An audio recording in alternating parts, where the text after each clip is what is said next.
În vremea aceea a venit Iisus în părțile Cezarei lui Filip, îi întreba pe ucenicii săi zicând: Cine zic oamenii că sunt eu, Fiul omului? Iar ei au răspuns: unii spun că ești Ioan Botezătorul, alții Ilie, alții Ieremia sau unul dintre proroci. Atunci Iisus le-a zis: dar voi cine ziceți că sunt eu? Răspunzând Simon Petru, i-a zis: Tu ești Hristos, Fiul lui Dumnezeu celui viu. Iar Iisus răspunzând i-a zis: Fericit ești, Simone, fiul lui Iona, că nu trup și sânge ți-au descoperit ție acestea, ci Tatăl meu cel din ceruri.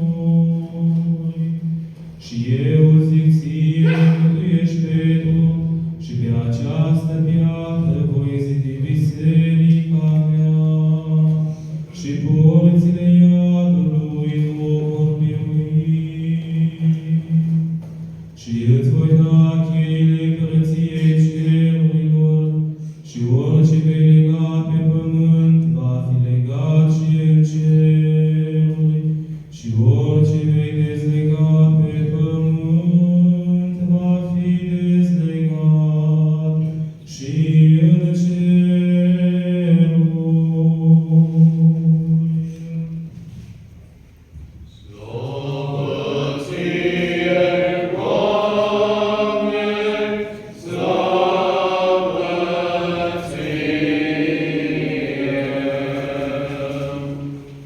În numele Tatălui și al Fiului și al Sfântului Duh. Amin. Minunat este Dumnezeu într Sfinții Săi. Iubiți credincioși, sărbătorim astăzi împreună cu toți creștinii ortodoxi de pretutindeni pe acești doi mari corifei ai apostolilor, pe Sfinții Apostoli Petru și Pavel. Dacă la citirea apostolului, cine a fost atent,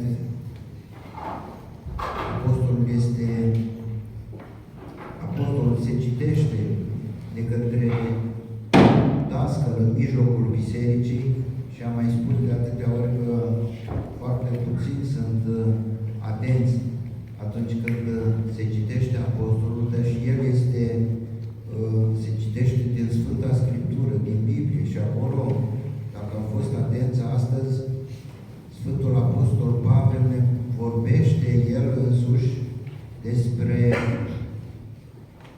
activitatea lui, despre pătimirile lui, despre felul cum s-a convertit și cum a fost urcat și a ajuns prin trăirea lui până la al treilea cer și a văzut frumuseți pe care ochii oamenilor nu le-au văzut niciodată și a ascultat cântări pe care urechile oamenilor nu le-au auzit niciodată. Apostolul deci ne vorbește despre Sfântul Apostol Pavel, iar Evanghelia de astăzi ne-l aduce în față pe Sfântul Apostol Petru, care, iată, știm că după ce s-a lepădat de 3 ori de Mântuitorul Iisus Hristos, a plâns cu amar și după înviere, Mântuitorul Iisus Hristos l-a iertat și în Evanghelia de astăzi ne aduce aminte cum Mântuitorul Iisus Hristos i-a promis lui Petru, care înainte se chema Simon, și Mântuitorul l-a numit Chefa, adică piatră, și îi spune că tu ești Petru și pe această piatră voi zidi biserica mea și porțile iadului nu o vor sfârma, nu o vor birui. Care este piatra pe care s-a întemeiat biserica? Am văzut duminica trecută la pogorârea Duhului Sfânt. Este ziua de naștere a bisericii, când s-a întemeiat după pogorârea Duhului Sfânt și predica lui Petru. S-au botezat mulți care erau în Ierusalim, mulțime de oameni, și atunci se instituie biserica văzută, trupul tainic a Mântuitorului Iisus Hristos. Piatra pe care a fost zidită biserica, pe care porțile iadului nu vor birui, despre care zice Mântuitorul Iisus Hristos, este mărturia lui Petru. Petru spune, când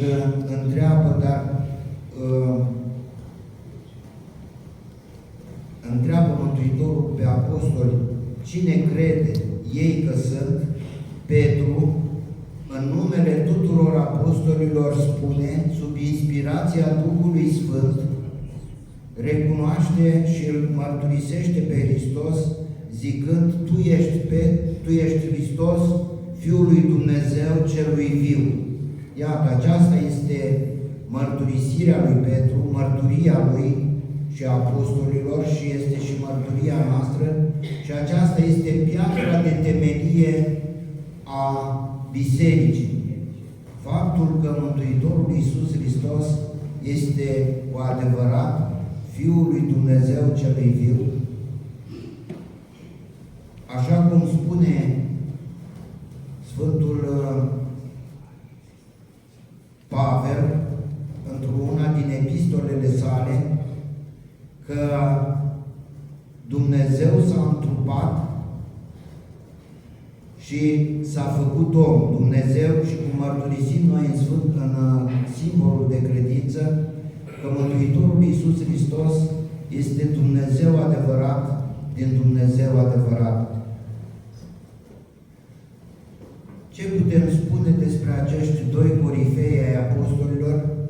Că sunt apostoli diferiți la prima vedere, dar care au și multe trăsături comune. Sfântul Petru știm că era pescar, un simplu pescar din Galileea, fiul lui Iona, pe care Mântuitorul Iisus Hristos, când îl întâlnește, îi spune doar atât: vino după mine și te voi face pescar de oameni. Și timp de 3 ani și jumătate, Petru a fost prezent la toate, sau a fost martor, mai bine zis, la toate minunile pe care le-a săvârșit Mântuitorul Iisus Hristos. A ascultat toate cuvintele dumnezeiești pe care și învățăturile pe care le-a rostit Mântuitorul în fața ucenicilor, dar și a mulțimilor care îl urmau peste tot. Și cu toate acestea am văzut, deși era foarte fidel și credincios Mântuitorul, și cu toate că îi promite că îl va urma oriunde, chiar până la moarte, ne amintim că în vinerea patimilor, când o slujnică i-a spus că și tu ești din Galileea și ești ucenic al lui Hristos, că și graiul îl vădește că este galilean, Petru nu recunoaște lucrul acesta. Și Mântuitorul îi prorocise înainte, îi spuse Petru, când i-a spus că te voi urma până la moarte, Mântuitorul îi spune: nu va cânta de 3 ori cu coșul și până te vei lepăda de mine de 3 ori până va cânta cocoșul. Și într-adevăr, Petru nu recunoaște că este ucenic al lui Hristos, de frica morții, deși, așa cum v-am spus, el și-a văzut și în Evanghelie, el mărturisește clar că Hristos este Fiul lui Dumnezeu, știa că este Mesia, Cel care va întemeia o împărăție fără de sfârșit.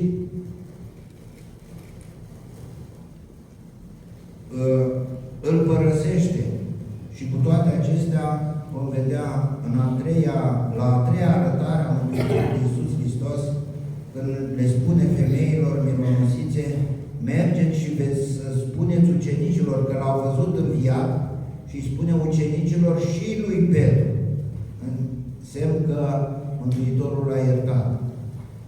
După pogorârea Duhului Sfânt, Petru într-adevăr devine pescar de oameni, este cel care rostește predica în fața mulțimii la sărbătoarea Cincizecimii și botează pe mai mulți în numele Sfintei Treimi și, cum spuneam, se înființează biserica.